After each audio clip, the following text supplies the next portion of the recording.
Welcome into the Rockies Insider. I am your host, Patrick Lyons, discussing the three-game series loss for the Colorado Rockies that had a lot more silver linings than the one win and two losses may indicate. Small sample size for the weekend, but again, a lot of positivity for the Rockies, who continue to play well against teams above 500. Rockies fall to 60-96 after the loss on Sunday. Still a better winning percentage than the Denver Broncos, who finally won their first game of the season today on Sunday, defeating the Tampa Bay Buccaneers. For the Rockies to avoid 100 losses for the second consecutive season, they will need to go 3-3 over these final 6 games against the Cardinals and against the Dodgers. This is kind of setting up the way I thought it would if they were going to avoid 100 losses, if they were going to get to the 63-win mark. That's not a great goal over the course of a season, but a good goal right now for this current roster of players, many of which are rookies. To go 3-3 the rest of the way, you have to win the Cardinal series. You almost have to win the Cardinal series and then take one from the Dodgers back at home at Coors. So the ball is in their court. They can do that. You know that they would like to do that. That would be something positive to go into the offseason with, rather than having the conversation looming. Will they lose 100 games for the third consecutive year? Or the fact that this is a 100-loss team twice over. They would love to avoid that. So they get the one in Los Angeles on Saturday, a real big win, a real big save for Seth Halvorsen, who ends up doing it on Saturday. Doesn't get it done on Sunday. I'll break that down in a second. Got some injury news and notes also to talk about today. I have to break down the minor league minute. Might be a couple minutes, might be good, and it might be bad today on the Rockies Insider. But Ohtani ends up homering twice this weekend, and the Dodgers win both of those games. Rockies starting pitching, it went into the 6th inning twice, and the Rockies lost both of those games. So in the games in which they got their best starting pitching, they ended up losing. Very strange. They did score 15 runs, which, again, is another one of those bigger silver linings. Actually had a run differential of 0. That's positive. They gave up as many runs as they scored, which is good on both fronts. They gave up 15 runs, so 5 runs average for those 3 games. Not great, but 5 runs on average each game away from Coors Field. Very much a positive. Had to go back and look through all their games in Los Angeles at Dodger Stadium. The last time they scored 15 runs over any 3-game stretch, whether it be a 4-game series or a 3-game series, was in 2020. In fact, it's only their 3rd time doing that in Los Angeles since the start of the 2018 season. So that's a big takeaway for this lineup, who did not have Brett Doyle for these 3 games.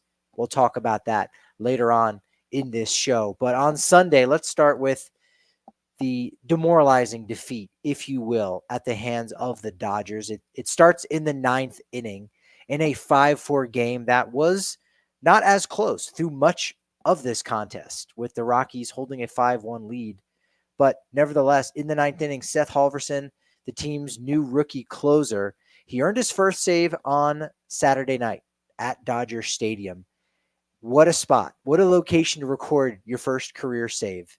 Incredible. Now, if you listen to Friday's show, you know that I had the bullpen lining up in that exact way for the first time. You had Victor Vodnik, who was the closer for a while before he went down to an injury and Tyler Kinley took over. He went on the IL ahead of Friday's game, Jake Bird getting the call up. So who was going to get the ball in the 9th? It was going to be somebody new. Justin Lawrence was the only one who had a save at Dodger Stadium, and he has not been the same Justin Lawrence that we've seen glimpses of the last 2 seasons. So what was the order going to be? I thought it was going to be Vodnik in the 7th, Javi in the 8th, and Seth Halvorsen in the 9th. After just getting called up 3 weeks ago, I thought Halvorsen was going to be the guy. And sure enough, Bud Black thought it was going to be as well, because that's who he called on out of his bullpen, the rookie who was drafted just last year in the 7th round in 2023, a senior sign out of the University of Tennessee, moved quickly throughout the minors. He got the job done, had some traffic, gave up a leadoff single to Shohei Ohtani, but managed to strike out Max Muncy with a 100-mile-an-hour fastball to get the job done. Absolutely incredible work by him, by the Rockies bullpen, who went 4 1/3 scoreless innings, all 4 rookies, from Luis Peralta to Victor Vodnik, Angel Chivi, and Seth Halvorsen. That was a big feather in the cap for the Colorado Rockies, for this current roster of players to have gotten that win and how they were able to get it done. That was huge. But on Sunday, Seth Halvorsen attempted to earn back-to-back saves at Dodger Stadium. I don't know if any Rockies rookie, probably not, any Rockies rookie had ever recorded back-to-back saves in Dodger Stadium. It's probably been very few rookies in general who've recorded back-to-back wins, back-to-back saves at Dodger Stadium. That's pretty incredible to have done that. So he gets the ball with a 5-4 lead in the ninth with the exact same setup as the night before, looking for his second save in less than 24 hours. Ohtani, Mookie Betts, Freddie Freeman. This time, it does not go as it did on Saturday night. On 7 pitches, Ohtani, Betts, back-to-back solo home runs, and the Dodgers win 6-5 on Sunday. The home run by Betts was actually his first walk-off home run with the Dodgers, only the second of his career. Very surprised for that to happen. And Shohei Ohtani now, all of a sudden, making more noise. I mean, the noise is still reverberating from that 6-for-6 performance, 10 RBI on Thursday. But Friday, Ohtani, he ends up homering, as I said, against Kyle Freeland. That gave him 27 at Dodger Stadium. He homers again in the ninth to tie the game on Sunday. That gave him 28. That was one of the things I said Ohtani still has to play for. Sure, look, he would love for it to be the 54-54 club or the 55-55, whatever it is. I don't know if he's going to get to the 60-60 mark, but he had a lot more milestones for himself. Taking down the all-time single-season home run record at Dodger Stadium, that was one of those things on his list, and he was able to get that done with his 28th homer at Dodger Stadium, passing Cody Bellinger, who hit 27 at Dodger Stadium in his MVP season of 2019. He also, Ohtani, homered and stole a base in the same game on both Friday and Sunday, the 14th and 15th time this season he's ever done that. The previous record was Rickey Henderson, 13 times he had done that in a single year. So now Ohtani has that with a big performance again on Sunday. I think he was 4 for 5 on Sunday, homer, 3 singles, 391 total bases, so 400 shouldn't be a problem for Ohtani. The last time that we saw a hitter reach 400 total bases was 2001 when a quartet did it. Sammy Sosa, Luis Gonzalez, Barry Bonds, and Todd Helton. That's right. Todd Helton, you can say, was the last player to record 400 total bases in a single season, doing it with 3 other guys. Ohtani also has 94 extra base hits this year. 2001, also the last year, any player reached 100 extra bases. That same quartet, with an asterisk that you could put next to it, or rather a highlight of Todd Helton, because when Todd Helton did it in 2001 with 100 plus extra base hits, he became the first and only player with 100 extra base hits in back-to-back seasons. So Helton, Shohei Ohtani, we'll see if those two names go next to each other. But right now, Ohtani's in the 53-53 club with his stolen base on Friday and 2 more on Sunday. He's actually stolen 32 consecutive bases, which says to me he's going to be able to go out and steal 5 over the next 6 games to give him 60 stolen bases. I had to crunch the numbers and find out his best 6-game stretch. Had he ever stolen 5 bases? Yes, he's done that a couple times. 6 is his most in a 6-game span. And again, with the way that he's been able to steal bases, just willy-nilly, he's successful. When he wants to take a bag, he's going to take one. So will he be able to get to 60? Absolutely. But can he hit 7 more home runs over his final 6 games? He's never done that before in his career. I should probably have looked, has he ever hit 8 over 7 games? Because with the home run on Sunday, that means he would now have hit 8 over the final 7 games, but he's never hit 7 over a 6-game stretch. So he's going to have to out Ohtani himself in order to reach 60-60. But even if he gets to 55-55, that's got a good ring to it. All fives there, pretty good. I'm sure Sammy Hagar, his record sales or his streams are going to go through the roof. He had the 1984 rock single, I Can't Drive 55. So there's going to be a lot of 55 references if he gets there. That's got a good ring to it. Again, Ohtani's going to want 60-60. I don't know that he's going to get it. You can't count him out. It's unlikely, but you just can't count it out. Jaden Hill for the Rockies. Rough weekend in L.A. L.A. is not a great spot for him. That is a place that he went to get his Tommy John surgery. So it already had not very positive memories for him. His first 3 outings as a big leaguer that we saw recently this month, scoreless. Then in his next 2 against the Cubs in Arizona, 1 inning, gave up a run. It was solid, those performances, all things considered. He went into this series with a 3.60 ERA. He ends up leaving LA with an 8.10 ERA after giving up 2 runs on Friday. Only 1 was earned. And 3 runs on Sunday when the Rockies were up 5-4. Remember, Halvorsen came in that game with only a 5-4 lead. Back-to-back home runs for Ohtani and Betts lose the game for Colorado 6-5. The only reason it was that close was because of the 3 runs Jaden Hill gave up in that 7th inning. So that was critical. That was a critical point in the game that the final box score is not going to show. It's just going to have a loss and a blown save for Seth Halvorsen. But Jaden Hill needed to do a better job there in LA. Part of the growing pains of having so many rookies in your bullpen. But nevertheless, a lot of silver linings on Sunday. Start number 2 for Antonio Senzatela goes a little bit better than that first start at home. 5 innings pitched, 5 hits, 2 runs, 2 walks, 2 strikeouts versus the Dodgers in Dodger Stadium. That was really positive for Senza. You had a 2 RBI game for Nolan Jones and Brendan Rodgers, who also doubled on Sunday, now 3rd most among second basemen this season. 3rd most doubles among second basemen. 2 hits for Tovar. The thing you don't like to see is 17 strikeouts for the Rockies. They gave up 4 homers. So you hear those 2 numbers, you think this probably was a blowout win for the Dodgers, but no, it wasn't. It was a close game. Season high strikeouts for the Dodgers, 17 against the Rockies. The last time they had that many was in 2022 when, it was against the Rockies. Yoshinobu Yamamoto, not sharp, similar to Walker Buehler on Saturday night, who wasn't sharp. That was the Saturday's game was the one that the Rockies were able to win 6-3. Their second win in Los Angeles this season. That's a good takeaway. Going 2-4, not great, but remembering how dominant the Dodgers have been against the Rockies.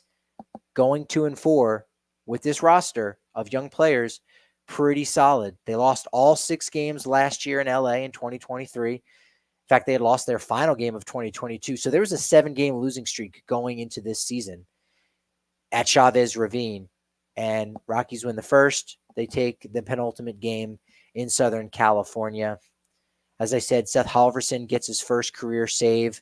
He ended up walking Freddie Freeman in that inning. That was only his first walk in the major. Still only 1 walk.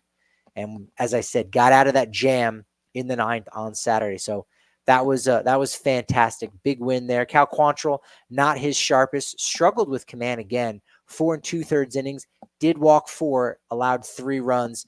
Ever since he's had some of that forearm soreness in his right forearm, he hasn't really been the same guy.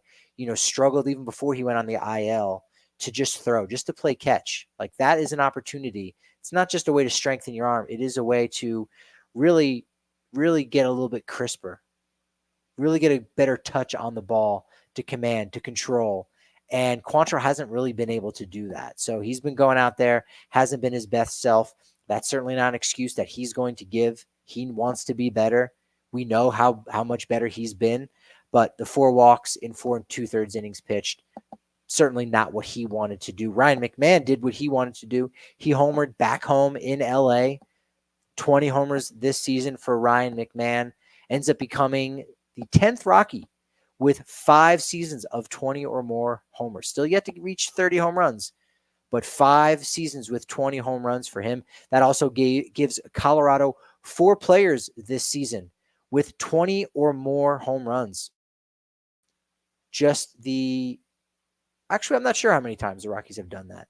I want to say about 6 times they've had 4 or more players with 20 or more home runs. I know the last time they did it was in 2019. Also McMahon, also Arenado, Blackmon, Desmond, and Trevor Story. Tovar doubled in Saturday night's game, giving him 44 on the year, entered Sunday in a tie for the NL lead with Alec Bohm for most doubles.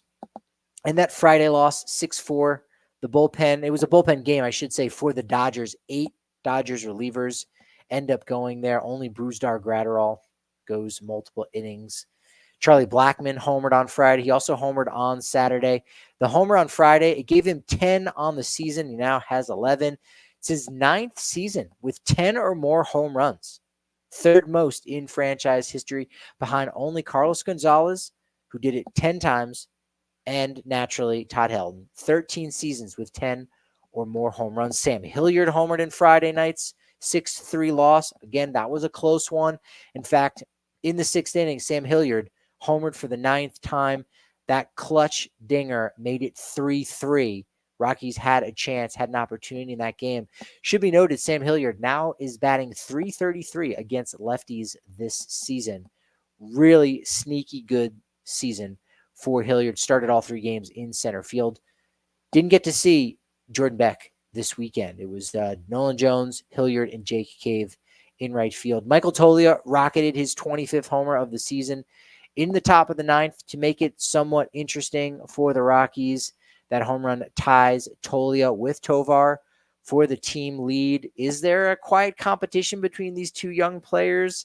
According to Tovar, no, even though Tovar does want to finish the season with the most funny video over on the Rockies Insider channel on YouTube, with Tovar talking about that competition that isn't quite a competition in the Rockies clubhouse. Michael Toglia now one of only 8 switch hitters with at least 25 home runs in 2024. And yeah, Toglia does now have the franchise mark for most homers by a Rocky switch hitter. Previous record wasn't really close. Dexter Fowler with 13 in 2012. And Greg Norton, let's not forget about him. He had 13 in 2001, a bench player. But now it's Michael Toglia. One more gives him double the previous record. Not too bad. Kyle Freeland's got the start on Friday night. And as a good buddy of mine, John Salvino, his son pointed out that, hey, Thomas Jefferson High School in Denver. Hey, who is the only player to strike out Shohei Ohtani in the game after he goes 6 for 6 with 10 RBI? Evan Salvino points out it's Kyle Freeland. So nice bit of history there. It goes south soon after, unfortunately, for Freeland. Gave up a single, gave up a home run. So a still overall solid performance for Freeland. 6 innings pitched, 7 hits, did give up 4 runs. And, you know, they take 1 out of 3 in LA. That's going to help them in their pursuit of 63 wins. Not a high bar, but it does mean 63 wins equates to 99 losses for this season, avoids 100, and a lot of silver linings for what, for many of the Rockies relievers in this group, was their first trip to Dodger Stadium, playing there in that wild crowd that's there, that passionate Dodger crowd. So really positive for them. The not so positives, some news on Kris Bryant. I'm going to have to talk about that later on this week ahead of the Cardinals series. News coming out of the Kris Bryant camp, if you will. But the real injury notes are Brenton Doyle held out of all 3 games. You may recall a diving play that on Wednesday's game against Arizona, and he's been struggling with patella tendonitis for much of this season. I know Ryan McMahon has been dealing with. A lot of guys do. It's typical baseball player injury where you have to grind it out and just play through that kind of pain. So we didn't see Doyle. Hopefully he'll be able to get back on the field. Probably no shot at 30-30 for him, where he's stuck on 23 home runs due to this most recent injury. But hopefully we'll be able to see him back on the field for some of the final 6 games of the season at Coors Field. Hunter Goodman did start the game on Sunday, continues to start very regularly. We're not seeing him very much of Drew Romo.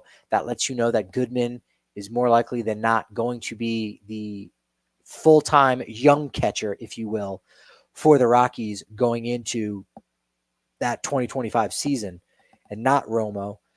Goodman exits in the 8th, ball in the dirt, got his thumb. Trainers checked out and decided to take him out. Romo does not come in. Instead, it is the veteran Jacob Stallings. So we'll get a better idea on Tuesday down at the ballpark at the start of this Cardinals series.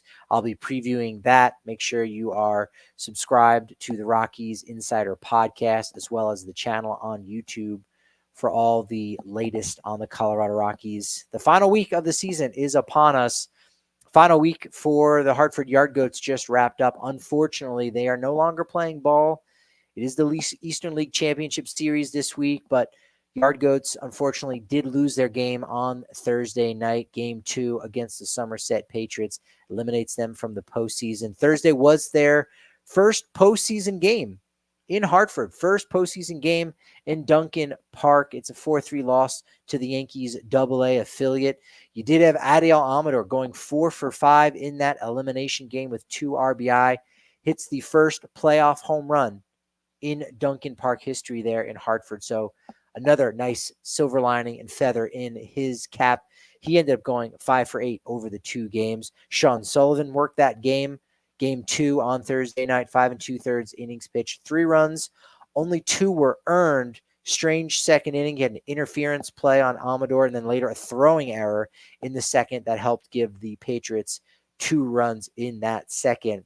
Sullivan only gave up 3 hits, walked 3 in that performance. Zach Agnos came through in a major way. 2 1/3 innings pitched of scoreless work, walked 1, struck out 3, but unfortunately Yard Goats unable to secure an Eastern League championship, but a lot of those guys fared pretty well, and they've got a lot of postseason experience. That's been a common theme over the last few years for the Rockies minor league affiliates, getting into the postseason, experiencing these impactful, high-leverage situation, pressure-packed situation with packed stadiums and ballparks at their various levels in these big spots, wanting to go out and being the best in their league, finishing out on a really high note, similar to what we saw from High A Spokane. Speaking of which, Kyle Karros was officially named. The biggest secret, we all knew what was going to happen. Kyle Karros being named the Northwest League MVP. Talked about him a little bit on the podcast, a lot more this offseason. Going to have to pick the brains of so many of those guys that do a wonderful job over at Blake Street Banner covering the Rockies minor leaguers. But Kyle Karros was a player very much discussed on Blake Street Banner all season long, a guy who was a 5th-round pick in 2023 out of UCLA, son of Dodgers All-Star Eric Karros. Now, Kyle Karros, the third baseman, slashed 311, 390, 485 with 15 homers and 78 RBI with High A Spokane. And Sean Sullivan, who was on the mound to start Game 2 of the Eastern League Division Series for AA Hartford. Well, in only 14 starts at Spokane, that was enough to earn him Northwest League Pitcher of the Year after going 7-2 with a 2.16 ERA with only 8 walks over those 14 starts and massing 101 strikeouts over those 14 starts. So impressive work. Future looking a lot brighter than 100 losses, possibly for 2 consecutive years that Rockies fans have had to deal with. Things are trending upward. They need to trend up a lot more upward to make things interesting, to try to get into a postseason spot as soon as possible. Will they be able to bridge that gap and do what the Kansas City Royals have done between 23 and 24, going from 106 losses in 2023 to being a club on the verge of making the postseason immediately thereafter? Look, that remains to be seen. That will have to include a lot of offseason work for GM Bill Schmidt this offseason. I don't know that that's going to happen. In fact, I think it's quite improbable. As positive as I try to stay, I think that's rather improbable. Look, there are 3 wild cards now in the National League. That does change the math a bit. But nevertheless, this offseason is going to prove just so important, right? It's going to prove to be impactful, I should say, if the Rockies are going to bridge that gap and maybe sneak around 500 going into this next year's trade deadline. That remains to be seen, but this offseason will be very telling if that is going to be the fate. That is going to be the future of the Colorado Rockies. So make sure you're subscribed to the Rockies Insider on YouTube, Rockies Insider podcast. Make sure you leave a review. That helps put me in the ears and in the pockets and in the algorithm of so many other Rockies fans and baseball fans all around the country and the world. Because this offseason, as I said, it's going to be critical for the future of the franchise, and I'm going to be covering it here all offseason. All of those quiet and cold winter months, I'll be here for you 5 days a week on the Rockies Insider, at Patrick D. Lyons, at Patrick D. Lyons MLB on the social medias, at Rockies_Insider as well. Appreciate all the momentum. Kenneth Booker, shout out to you for keeping the chat alive over on YouTube. Do appreciate that. Love reading those comments. So thanks for that momentum, Kenneth. Do appreciate that. Everyone listening, appreciate your momentum. But that momentum is only as good as my next show. So I'll talk to you then.